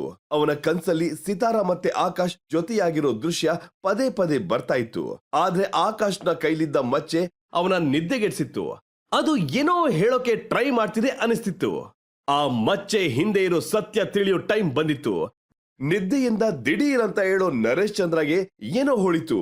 ಮರುದಿನ ಬೆಳಿಗ್ಗೆ ಬೆಳಕಾದ ಕೂಡ್ಲೆ ಅವನು ತನ್ನ ಮನೆ ತೋಟದಲ್ಲಿ ತನ್ನ ಮಗಳು ಸಿತಾರ ಮತ್ತೆ ಆಕಾಶ್ನನ್ನ ಕರೆದು ಮಾತಾಡಿಸ್ತಾನೆ. ನಿಮ್ಮಿಬ್ರು ಜೊತೆನೋ ನಾನ್ ಒಂದು ಮುಖ್ಯವಾದ ವಿಷಯ ಮಾತಾಡ್ಬೇಕು. ಬಹಳ ದಿನಗಳಿಂದ ನನ್ ಮನ್ಸಲ್ಲಿ ಒಂದು ಯೋಚನೆ ಕಾಡ್ತಾ ಇದೆ. ಆದ್ರೆ ಅದ್ರ ತೀರ್ಮಾನ ನಿಮ್ಮಿಬ್ರು ಕೈಯಲ್ಲೇ ಇದೆ.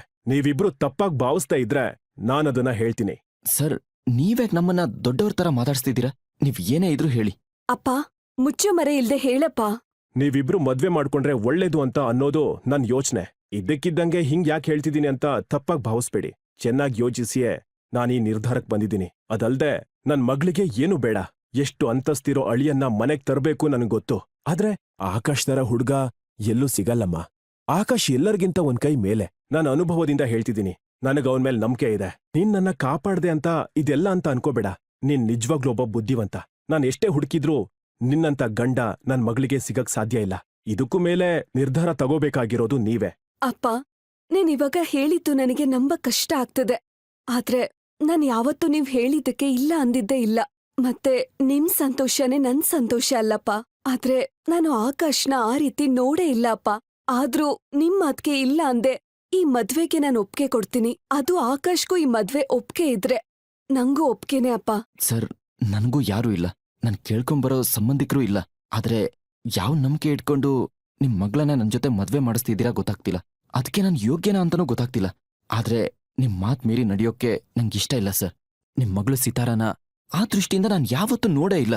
ಆದ್ರೆ ನೀವ್ ಅನ್ಕೊಂಡಿದ್ದೀರಾ ಅಂದ್ರೆ ಅದ್ ಸರಿಯಾಗೇ ಇರುತ್ತೆ ಅಂತ ನಾನ್ ನಂಬಿದ್ದೀನಿ ಸರ್. ನನಗೂ ಈ ಮದ್ವೆ ಒಪ್ಗೆ ಇದೆ ಸರ್. ಇದಾದ ನಂತರ 6 ತಿಂಗಳು ಆದ್ಮೇಲೆ ಅವರಿಬ್ಬರ ಮದ್ವೆ ಆಯ್ತು. ತನ್ನಲ್ಲೇ ಮುಚ್ಚಿಟ್ಟಿರೋ ಆ ರಹಸ್ಯದಿಂದಾಗಿ, ತನ್ನ ಮುಂದಿನ ಗುರಿ ಇಂದಾಗಿಯೂ ಸಿತಾರಳಿಂದ ದೂರನೇ ಇದ್ದ ಆಕಾಶ್. ಯಾವುದೋ ಕಾರಣದಿಂದ ಆಕಾಶ್ ತನ್ನಿಂದ ದೂರ ಇದ್ದಾನೆ ಅಂತ ಸಿತಾರ ಕೂಡ ಅವನನ್ನ ಒತ್ತಾಯಿಸ್ಲಿಲ್ಲ. ಸ್ವಲ್ಪ ವರ್ಷಗಳ ನಂತರ ಸಿತಾರ ತಂಗಿ ರಾಗಿಣಿ ಮದ್ವೆ ಶ್ರೀಮಂತ ಫ್ಯಾಮಿಲಿ ಒಂದರಲ್ಲಿ ಆಯ್ತು. ಏನ್ ಬದ್ಲಾಯ್ತೋ ಇಲ್ವೋ, ಆಕಾಶ್ನ ಬಗ್ಗೆ ನಂದಿನಿ ಮತ್ತೆ ರಾಗಿಣಿಗೆ ಇದ್ದ ಅಭಿಪ್ರಾಯ ಮತ್ತೆ ಉದಾಸೀನ ಬದ್ಲಾಗ್ಲಿಲ್ಲ. ಏ ಬೀದಿ ಭಿಕಾರಿ, ಈ ನಾಯಿಗ್ ಊಟ ಮಾಡಕ್ ಹೇಳಿದ್ಯಾರು? ದೊಡ್ಡ ಪಾರ್ಟಿ ಕೊಟ್ಟವ್ರ ಹಂಗೆ ಊಟಕ್ ಕೂತ್ಬಿಟ್ಟಿದ್ಯಾ? Throw this beggar out of you. ಏಯ್ ರಾಗಿಣಿ, ಬಾಯಿ ಮುಚ್ಕೊಂಡಿರು. ಬುದ್ಧಿ ಇದ್ಯಾ ನಿಂಗೆ? ಊಟ ಕೂತವ್ರನ್ನ ಎಬ್ಬಸ್ತಾ ಇದೆಯಲ್ಲ, ಮನುಷ್ಯತ್ವ ಇದೆಯಾ ನಿಮ್ಗೆಲ್ಲ? ಅಷ್ಟರಲ್ಲಿ ಅಲ್ಲಿಗೆ ಬರೋ ರಾಗಿಣಿ ಗಂಡ ವಿವೇಕ್, ನಿನ್ ಜೊತೆ ಮದ್ವೆ ಆಗಿದ್ದಾನೆ ಅಂದ್ ಮಾತ್ರಕ್ಕೆ ಸೀನ್ ಮಾಡ್ಬೇಡ ಇಲ್ಲಿ. ನಾನ್ ಈ ಫಂಕ್ಷನ್ಗೆ ಮೈಸೂರಲ್ಲಿರೋ ಮಿನಿಸ್ಟರ್ಸ್ನ ಕರೆಸಿದ್ದೀನಿ. ಅವ್ರು ಬಂದಾಗ ಈ ತರ ಬಿಕಾರಿಗಳು ಕಾಣಿಸ್ಕೊಂಡ್ರೆ ನನ್ ಇಮೇಜ್ ಏನಾಗ್ಬೇಕು? ಅದೇ ಅಲ್ವಾ? ಏನೋಪ್ಪ ಹೇಳಿದ್ರು ಅಂತ ಇಷ್ಟ ಇಲ್ದೇ ಇದ್ರು ನಿಮ್ಮಿಬ್ಬರನ್ನ ಒಳಗ್ ಬಿಟ್ಕೊಂಡ್ವಿ. ಆದ್ರೆ ನಿಮ್ ಲೋಕಲ್ ಬುದ್ಧಿ ತೋರ್ಸ್ಬಿಟ್ರಲ್ವಾ? ಉಳ್ದಿರೋ ಊಟನ ಪಾರ್ಸಲ್ ತಗೊಂಡು ಮನೆಗ್ ಹೋಗಿ ಊಟ ಮಾಡಿ. ಆಕಾಶ್, ಈ ಅವಮಾನ ಕೇಳಿಸ್ಕೊಂಡು ಇಲ್ಲಿರಕ್ ಆಗಲ್ಲ. ಎದ್ ಬನ್ನಿ ಪ್ಲೀಸ್. ಸಿತಾರ ಕೋಪದಿಂದ ಅಲ್ಲಿಂದ ಎದ್ದು ಹೋಗ್ತಾಳೆ. ಜೊತೆಗೆ ಆಕಾಶ್ ಅವಳ ಹಿಂದೆನೆ ಬೇಜಾರಿಂದ ನಡ್ಕೊಂಡು ಹೋಗ್ತಾನೆ. ಯಾರೋ ಅದು? ಅವನೊಬ್ಬ ಅನಾಥ ಸರ್. ಹೆಸರು ಆಕಾಶ್. ಈ ಮನೆ ಓನರ್ ರಾಗಿಣಿ ಇದಾರಲ್ಲ, ಅವ್ರ ಅಕ್ಕ ಸಿತಾರನ್ನ ಇವನೇ ಮದ್ವೆ ಆಗ್ತಿರೋದು. ಏನಯ್ಯ ಹೇಳ್ತಿದ್ಯಾ? 500 ಕೋಟಿಗೆ ವಾರಸ್ದಾರೆ ಸಿತಾರ. ಅವಳಿಗೆ ಹೇಗೋ ಒಬ್ಬ ಭಿಕಾರಿನ ಮದ್ವೆ ಮಾಡ್ಕೊಟ್ರು? ಅದು ದೊಡ್ಡ ಕತೆ. ದಿಢೀರಂತ ಆ ಮನೆ ಮುಂದೆ ಸರ್ಕಾರಿ ಕೆಂಪತ್ತಿ ಕಾರ್ಗಳು ಬಂದು ನಿಲ್ಲೋದಕ್ಕೆ ಶುರು ಆದ್ವು. ಅದರಿಂದ ತನಗಿರೋ ಬ್ಲಾಕ್ ಕ್ಯಾಟ್ಸ್ ಸೆಕ್ಯೂರಿಟಿ ಮಧ್ಯದಿಂದ ಬರೋ minister Vivek, minister is here. ಎಲ್ರೂ ಅವ್ರ ಹತ್ರ ಹೋದ್ರು. ಎಲ್ರಿಗೂ ನಮಸ್ಕಾರ ಹೇಳ್ತಿದ್ದ ಮಿನಿಸ್ಟರ್ ದಿಢೀರಂತ ಯಾರನ್ನೋ ನೋಡಿ ಅಚ್ಚರಿಗೊಂಡ್ರು.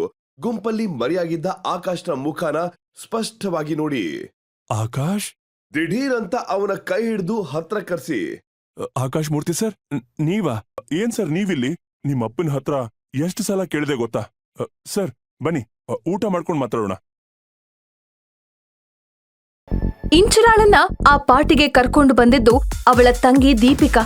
ಅವ್ರ ತಂದೆ ರಂಗನಾಥ್ನ 2ನೇ ಹೆಂಡತಿಯಾದಂತ ವನಜಾಕ್ಷಿಯ ಮಗಳು. ಅಕ್ಕ, ಒಂದೇ ಒಂದ್ ಪೆಗ್ಗು. ಬೇಡ, ಹೋಗ್ಲಿ. Soft drinks ಕುಡಿತ್ಯಾ?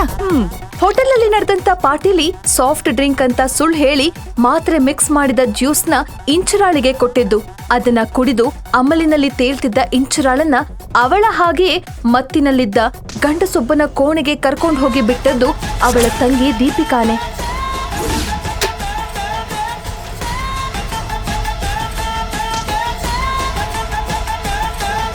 ಆ ರೂಮಲ್ಲಿ ಏನ್ ನಡೀತು ಅಂತ ಮತ್ತಿನಲ್ಲಿದ್ದ ಇಂಚರಾಳಿಗೆ ಗೊತ್ತೇ ಆಗ್ಲಿಲ್ಲ. ಅಕ್ಕ ನಮ್ಗೆಲ್ರಿಗೂ ಮೋಸ ಮಾಡ್ಬಿಟ್ಲು. ಅಯ್ಯೋ ಪಾಪ, ಮಯೂರ್ಗೂ ಮೋಸ ಮಾಡ್ಬಿಟ್ಲು. ಇಂಚರ ರಾತ್ರಿ ಹೋಟೆಲಲ್ಲಿ ಯಾರ್ದೋ ಜೊತೆ ಕುಡಿದು ಮಲಗಿದ್ದಾಳೆ ಅನ್ನೋ ದೀಪಿಕಾಳ ಮಾತನ್ನ ಕೇಳಿ ಮಯೂರ್ ಮತ್ತೆ ರಂಗನಾಥ್ ಅವತ್ತು ಬೆಳಗ್ಗೆನೆ ಹೋಟೆಲಿಗೆ ಬಂದಿದ್ರು. ಇನ್ನೇನು ಇಂಚರಾಳ ರೂಮ್ ಕಡೆ ಬರ್ತಿರ್ಬೇಕಾದ್ರೆ ಆ ರೂಮಿಂದ ವ್ಯಕ್ತಿಯೊಬ್ಬ ಶರ್ಟ್ ಹಾಕೊಳ್ತಾ ಹೊರಗಡೆ ಹೋಗ್ತಿರೋದು ಅವರ ಕಣ್ಣಿಗೆ ಬಿತ್ತು. ಅವ್ನ್ ಯಾರು ಅಂತ ತಿಳ್ಕೊಳ್ಳೋಕೆ ಮಯೂರ್ ಅವನ್ ಹಿಂದೆನೆ ಹೋದ್ರು. ಲಿಫ್ಟ್ ಪಾಸ್ ಆಗಿದ್ರಿಂದ ಆ ವ್ಯಕ್ತಿ ಮಯೂರ್ಗೆ ಸಿಗ್ಲಿಲ್ಲ. ಒಂದ್ ವೇಳೆ ಮಯೂರ್ ಆ ವ್ಯಕ್ತಿನ ನೋಡ್ದೇ ಇದ್ದಿದ್ರೆ ದೀಪಿಕಾಳ ಈ ಪ್ಲಾನ್ ಸಕ್ಸಸ್ ಆಗ್ತಿರ್ಲಿಲ್ವೇನೋ. ಹೆಣ್ಣಿಗೆ ಹೆಣ್ಣೆ ಶತ್ರು ಅನ್ನೋದು ನಿಜ ಆಗೋಯ್ತು. ಮಯೂರ್ ಜೊತೆ ಸುಖವಾಗಿ ಸಾಗ್ಬೇಕಾಗಿದ್ ನನ್ನ ಜೀವನನ ನನ್ನ ತಂಗಿನೇ ಹಾಳು ಮಾಡ್ತಾಳೆ ಅಂತ ನನ್ನ ಕನ್ಸಲ್ಲೂ ಅನ್ಕೊಂಡಿರ್ಲಿಲ್ಲ. ಆಮೇಲೆ ನಡೆದಂತ ಎಲ್ಲಾ ಘಟನೆಗಳು ದೀಪಿಕಾ ಮತ್ತವಳ ತಾಯಿ ಮಾಡಿದಂತ ಪ್ಲಾನ್ ತರಾನೇ ನಡೆದವು. ಇಂಚರ ತನಗ್ ಮೋಸ ಮಾಡಿದ್ಲು ಅಂತ ನೋವಿನಲ್ಲಿದ್ದ ಮಯೂರ್ ರಾಮ್ನನ್ನ ದೀಪಿಕಾ ನಿಧಾನವಾಗಿ ಅವಳ ಕಡೆ ಒಲಿಸ್ಕೊಳ್ಳೋಕೆ ಶುರು ಮಾಡಿದ್ಲು. ಅದೇ ಅವಳ ಗುರಿಯಾಗಿತ್ತು. ನಿನ್ನಿಂದ ನಾನು ಇಷ್ಟು ದಿನ ಸಂಪಾದನೆ ಮಾಡಿದ ಮಾನ ಮರ್ಯಾದೆ ಎಲ್ಲ ಬೀದಿ ಪಾಲಾಗೋಯ್ತು. ಅಪ್ಪ ಹೇ, ಇನ್ನೊಂದು ನಿಮಿಷ ಈ ಮನೇಲಿ ಇರಬಾರ್ದು ನೀನು. ಈಗ್ಲೇ ಹೊರಡಿಲಿಂದ. ಅಪ್ಪ ನನ್ ಬಗ್ಗೆ ಒಂದು ದೊಡ್ಡ ತೀರ್ಮಾನ ಮಾಡಿದ್ರು.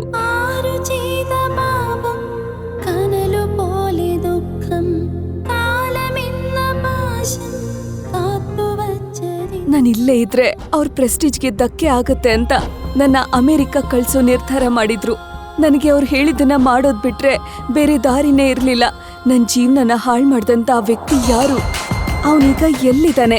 ಈ ಪ್ರಶ್ನೆಗಳಿಗೆಲ್ಲ ಉತ್ತರ ಒಂದಲ್ಲ ಒಂದಿನ ನನಗೆ ಸಿಕ್ಕೇ ಸಿಗತ್ತೆ.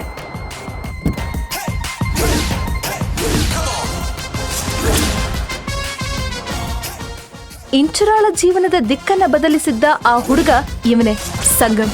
ಇಂಚರಾಳ ಜೀವನದಲ್ಲಿ ಕರೆಯದೆ ಬಂದ ಅತಿಥಿಯಾಗಿದ್ದಂಥ ಸಂಗಮ್ ತಾನು ಮಾಡಿದ ಕೆಲಸದ ಬಗ್ಗೆ ಪಶ್ಚಾತ್ತಾಪ ಪಡ್ತಿದ್ದ.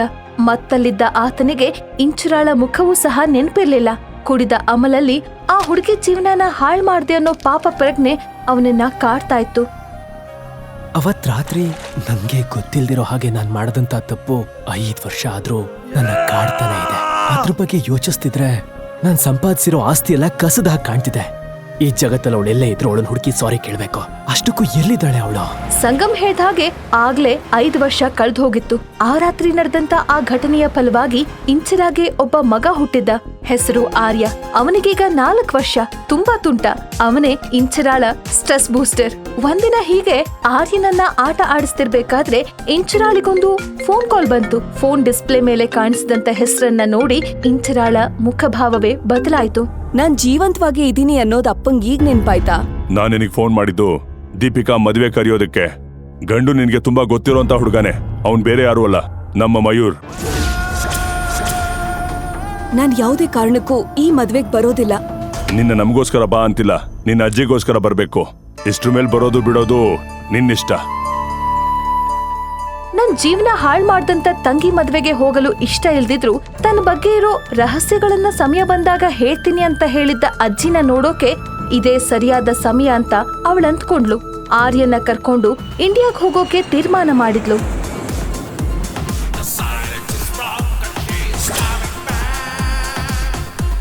ಅಮ್ಮ, ನಾನು ವಾಶ್ರೂಮ್ಗೆ ಹೋಗ್ಬೇಕು. ನಾನ್ ಹೇಳೋದನ್ನ ಸರಿಯಾಗಿ ಕೇಳಿಸ್ಕೊ. ಬೇಕಿದ್ರೆ ಅವ್ನ್ ಕೇಸ್ ಹಾಕೊಳ್ಳಿ. ಈ ಸಾಮ್ರಾಜ್ಯನ ಎಷ್ಟು ಕಷ್ಟಪಟ್ಟು ಕಟ್ಟಿದ್ದೀನಿ ಅಂತ ನಂಗೆ ಗೊತ್ತು. ಅವ್ನ್ ನನ್ನ ಟಚ್ ಮಾಡ್ದ ಅಂದ್ರೆ ನಾನ್ ಯಾರು ಅಂತ ತೋರಿಸ್ಬೇಕಾಗತ್ತೆ.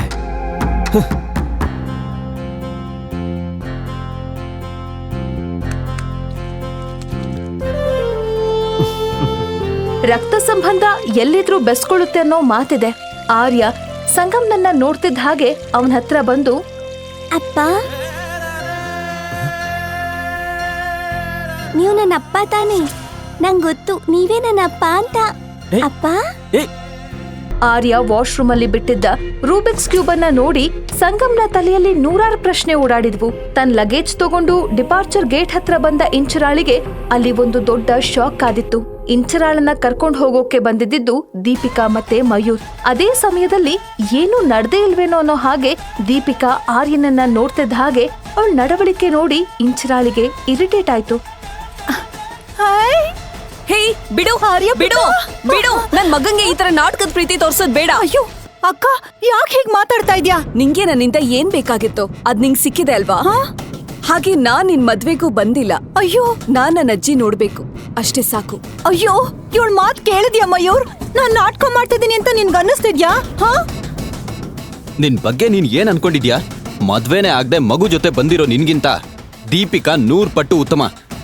ಅಂತ ಮಯೂರ್ ಮಾತ್ ಮುಗ್ಸೋ ಮುಂಚೆ ಇಂಚರ ಅವನ್ ಕೆನ್ನೆಗೆ ಜೋರಾಗಿ ಬಾರ್ಸಿದ್ಲು. ಆ ಏಟಿನ ಶಬ್ದಕ್ಕೆ ಏರ್ಪೋರ್ಟ್ ಅಲ್ಲಿದ್ದ ಎಲ್ರೂ ಅವನನ್ನೇ ನೋಡ್ತಾ ಇದ್ದಿದ್ರಿಂದ ಅವನ ನೋವು ಇನ್ನೂ ಹೆಚ್ಚಾಯ್ತು. ಅದೇ ಸಿಟ್ಟಲ್ಲಿ ವಾಪಸ್ ಇಂಚರಾಳಿಗೆ ಹೊಡಿಬೇಕು ಅಂತ ಬಂದ. ಆರ್ಯನನ್ನ ಮಯೂರ್ ಜೋರಾಗಿ ತಳ್ದ. ಆಗ ಎಲ್ಲಿಂದಲೂ ಬಂದಂತ ಒಂದು ಕೈ ಆರ್ಯನನ್ನ ಕೆಳಗಡೆ ಬೀಳದೆ ಇರೋ ಹಾಗೆ ತಡೀತು. ಆ ಕೈಗಳು ಬೇರೆ ಯಾರದ್ದೂ ಅಲ್ಲ, ಸಂಗಮ್ ಚಕ್ರವರ್ತಿದ್ದು. ಅದು ದೇವ್ರೆ ಸೃಷ್ಟಿ ಮಾಡಿದಂತ ಸನ್ನಿವೇಶ ಆಗಿರ್ಬೇಕು. ಸಂಗಮ್ ಮಯೂರ್ನ ಹತ್ರ ಹೋಗಿ ಅವನ ಕುತ್ತಿಗೆ ಹಿಡ್ಕೊಂಡ. ನನ್ ಮಗನ್ ಮೇಲೆ ಕೈ ಮಾಡ್ತೀಯ? ಲೇಡೀಸ್ ಜೊತೆ ಚಿಕ್ಕ ಮಕ್ಳ ಜೊತೆ ಹೇಗ್ ನಡ್ಕೋಬೇಕು ಅಂತ ನಿಮ್ ಮನೇಲಿ ಹೇಳ್ಕೊಟ್ಟಿಲ್ವಾ? ಅವಳು ವಾಶ್ರೂಮ್ ನಲ್ಲಿ ಸಂಗಮ್ಗೆ ಹೇಳಿದ ಮಾತುಗಳು ತಾನೇ ಇವು ಅಂತ ಇಂಚರಾಳಿಗೆ ಸಂಶಯ ಬಂತು. ಸಂಗಮ್ ಮಯೂರ್ನನ್ನ ಜೋರಾಗಿ ತಳ್ಳಿ ಅವನ ಎದೆಗೊದ್ದ. ಅದೇ ಸಮಯಕ್ಕೆ ಅಲ್ಲಿಗೆ ಬಂದಂತ ಸಂಗಮ್ನ ಬಾಡಿಗಾರ್ಡ್ಸ್ ಮಯೂರ್ ಒಂದ್ ಹೆಜ್ಜೆ ಮುಂದೆ ಇಡದಂತೆ ಅವನನ್ನ ತಡೆದ್ರು. ಅವರ ಬಲಿಷ್ಠವಾದ ಕೈಗಳನ್ನ ದಾಟ್ಕೊಂಡು ಹೋಗೋಕೆ ಮಯೂರ್ಗೆ ಆಗ್ಲಿಲ್ಲ. ದೀಪಿಕಾಳ ಮುಖ ನೋಡಿ ಆ ಮಯೂರ್ನನ್ನ ಬಿಟ್ಬಿಡಿ ಅಂತ ಸಂಗಮ್ ತನ್ನ ಬೌನ್ಸರ್ಗಳಿಗೆ ಆರ್ಡರ್ ಮಾಡ್ದ.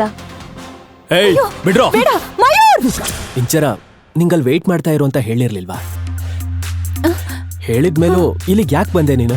ಇವ್ರ ಹತ್ರ ಜಗಳ ಆಡಿ ಯಾಕೆ ಸುಮ್ನೆ ನಿನ್ ಟೈಮ್ ವೇಸ್ಟ್ ಮಾಡ್ಕೊಳ್ತಾ ಇದೀಯಾ? ಅಮ್ಮಂದೇನೋ ತಪ್ಪಿಲ್ಲ ಅಪ್ಪ, ಇವರೇ ಮೊದ್ಲು ಜಗಳಕ್ ಬಂದಿದ್ದು. ಅಯ್ಯೋ ದೇವ್ರೆ. ಸರಿ ಬಿಟ್ಟಾಕೆ, ಬಾ ಆರ್ಯ, ಆ ಬ್ಯಾಗ್ ತಗೋ. ಅಲ್ಲಿ ಏನ್ ನಡೀತಿದೆ ಅಂತ ಇಂಚರಾಳಿಗೆ ಅರ್ಥ ಆಗ್ಲಿಲ್ಲ. ಒಬ್ಬ ಅಪರಿಚಿತ ಯಾಕೆ ತನ್ನನ್ನ ಅವಳು ಹೆಂಡತಿ ಅಂತಿದ್ದಾನೆ ಅನ್ನೋ ಡೌಟ್ ಅವಳಿಗೆ ಬಂತು. ಆದ್ರೆ ಬೇರೆ ದಾರಿ ಇಲ್ದೆ ಇದ್ದಿದ್ರಿಂದ ಅವನ್ ಜೊತೆ ಹೋಗೋಕ್ ತೀರ್ಮಾನ ಮಾಡಿದ್ಲು. ಸಂಗಮ್ ತನ್ನ ಐಷಾರಾಮಿ ಲಿಮಿಟೆಡ್ ಎಡಿಷನ್ ಕಾರಲ್ಲಿ ಆರ್ಯ ಮತ್ತು ಇಂಚರಾಳನ್ನ ಹತ್ತಿಸ್ಕೊಂಡಿದ್ದನ್ನ ನೋಡಿ ದೀಪಿಕಾಗೆ ಅಸೂಯೆ ಬಂತು. ಇತ್ತ ಅಜ್ಜಿ ಮನೆಯಲ್ಲಿ ಇಂಚರ ಮತ್ತೆ ಆರ್ಯನನ್ನ ಸಂಗಮ್ ಡ್ರಾಪ್ ಮಾಡ್ದ. ಆರ್ಯ ಬಾ. ತನ್ ಕಣ್ಮುಂದೆ ಇರೋನು ನನ್ ಸ್ವಂತ ಮಗ ಅಂತ ಸಂಗಮ್ಗೆ ಗೊತ್ತಾಗ್ಲೇ ಇಲ್ಲ. ಅವನು ಅಲ್ಲಿಂದ ಹೊರಟ. 5 ವರ್ಷಗಳ ನಂತರ ಇಂಚರ ತನ್ನ ಅಜ್ಜಿಯನ್ನ ನೋಡಿದ್ಲು. ಜಾನ್ಕಮ್ಮ ಇಂಚರಾಳ ಅಮ್ಮನ ತಾಯಿ. ಇಂಚರಾಳ ಮಗ ಅವ್ರ ಮೊಮ್ಮಗ ಆರ್ಯನನ್ನ ನೋಡ್ತಿದ್ದ ಹಾಗೆ ಅಜ್ಜಿ ಕಣ್ಣಲ್ಲಿ ನೀರ್ ತುಂಬಿಕೊಂಡ್ವು. ಒಂದಲ್ಲ ಒಂದಿನ ಇಂಚರಾಳ ಜೀವನದ ರಹಸ್ಯಗಳನ್ನ ಅವಳಿಗೆ ಹೇಳ್ಬೇಕು ಅಂತ ಅವರಜ್ಜಿ ಮನ್ಸಲ್ಲೇ ಅನ್ಕೊಂಡ್ರು. ಅಷ್ಟೊತ್ಗೆ ಮಯೂರ್ ಜೊತೆ ದೀಪಿಕಾ ಅಲ್ಲಿಗ್ ಬಂದ್ಲು. ಹಲೋ ಅಜ್ಜಿ, ಎಷ್ಟು ದಿನ ಆಯ್ತು ನಿನ್ನ ನೋಡಿ. ಚೆನ್ನಾಗಿದ್ದೀರಾ ಅಲ್ವಾ? ಇವಳೇನು ಏರ್ಪೋರ್ಟ್ ನಲ್ಲಿ ನಡೆದಿದ್ದನ್ನೆಲ್ಲ ಮರ್ತಿದಳ? ಎಲ್ಲಿ ಅಕ್ಕನ ಹಸ್ಬೆಂಡ್ ಎಲ್ಲಿ? ಹಸ್ಬೆಂಡಾ? ಹೌದು ಅಜ್ಜಿ, ಅವ್ರೇ ಅಲ್ವಾ ಅಕ್ಕನ ಏರ್ಪೋರ್ಟ್ ಇಂದ ಪಿಕ್ ಮಾಡಿದ್ದು. ನಿನ್ ಡ್ರಾಪ್ ಮಾಡಿದ್ದು ಹಸ್ಬೆಂಡ ಮಗಳೇ? ಹೌದು ಅಜ್ಜಿ, ಅದು ಅಪ್ಪನೇ. ಮತ್ತೆ ಬರ್ತೀನಿ ಅಂತ ಹೇಳ್ಬಿಟ್ಟು ಹೋದ್ರು. ನೋಡಿದ್ರಾ, ಅಕ್ಕ ಮದ್ವೆ ಆಗಿರೋದನ್ನ ಹೇಳೇ ಇಲ್ಲ. ಅದನ್ನ ಹೋಗ್ಲಿ ಬಿಡಿ ಅಜ್ಜಿ. ಇಷ್ಟು ವರ್ಷ ಆದ್ಮೇಲೆ ಇಲ್ಲಿಗೆ ವಾಪಸ್ ಬಂದಿರೋ ಮಗಳನ್ನ ನೋಡ್ಬೇಕು ಅಂತ ಅಪ್ಪನ್ಗೂ ಆಸೆ ಇರತ್ತೆ ಅಲ್ವಾ ಅಕ್ಕ? ಅಪ್ಪನ್ಗೋಸ್ಕರನಾದ್ರೂ ಒಂದ್ಸಲ ಮನೆಗ್ ಬಂದ್ ಹೋಗಕ್ಕ. ಅಜ್ಜಿ, ನೀವಾದ್ರೂ ಹೇಳಿ ಇವಳಿಗೆ. 5 ವರ್ಷದ ಹಿಂದೆ ನನ್ ಮೇಲೆ ಅಪ್ಪನ್ಗಿದ್ದ ಕೋಪ ಎಲ್ಲ ಕಮ್ಮಿ ಆಗಿದ್ಯಾ? ಯಾವುದಕ್ಕೂ ಅವ್ರ ಜೊತೆ ಈಗ್ಲೇ ಮನೆಗ್ ಹೋಗ್ಬಿಡ್ಲಾ? ನಿನ್ನ ಜೀವನದಲ್ಲಿ ಏನು ಒಳ್ಳೇದಾಗ್ಬಾರ್ದು ಅಂತಾನೆ ನಾನು ಇಲ್ಲಿವರೆಗೂ ಕಷ್ಟಪಟ್ಟಿರೋದು. ನೀನು ಮೊದ್ಲು ಮನೆಗ್ ಬಾ ಅಕ್ಕ. ಅಪ್ಪನ್ ಪ್ಲಾನ್ ಅನ್ನ ಮುಂದೆ ನಿಂತು ಎಕ್ಸಿಕ್ಯೂಟ್ ಮಾಡೋದು ನಾನೇ. ನನ್ ಮುಂದೆನೆ ದೀಪಿಕಾ ಇಷ್ಟು ಸುಳ್ಳು ಹೇಳ್ತಿದ್ದಾಳೆ. ಇವರೆಲ್ಲ ಸೇರ್ಕೊಂಡು ಇಂಚರಗೆ ಏನೋ ದೊಡ್ಡ ದ್ರೋಹನೆ ಮಾಡ್ತಿದ್ದಾರೆ. ಹಾಗೆ ನಾನು ಕೂಡ ಇಂಚರನ ಸರಿಯಾಗಿ ಅರ್ಥ ಮಾಡ್ಕೊಳ್ಳದೆ ದೊಡ್ಡ ತಪ್ಪು ಮಾಡ್ಬಿಟ್ನಾ? ಈ ಎಲ್ಲಾ ಕಥೆಗಳನ್ನು ಕೇಳಲು ಡಿಸ್ಕ್ರಿಪ್ಷನ್ನಲ್ಲಿ ಇರುವ ಲಿಂಕ್ ಅನ್ನು ಈಗಲೇ ಕ್ಲಿಕ್ ಮಾಡಿ ಹಾಗೂ ಪಾಕೆಟ್ FM ಆಪ್ ಅನ್ನು ಡೌನ್ಲೋಡ್ ಮಾಡಿ.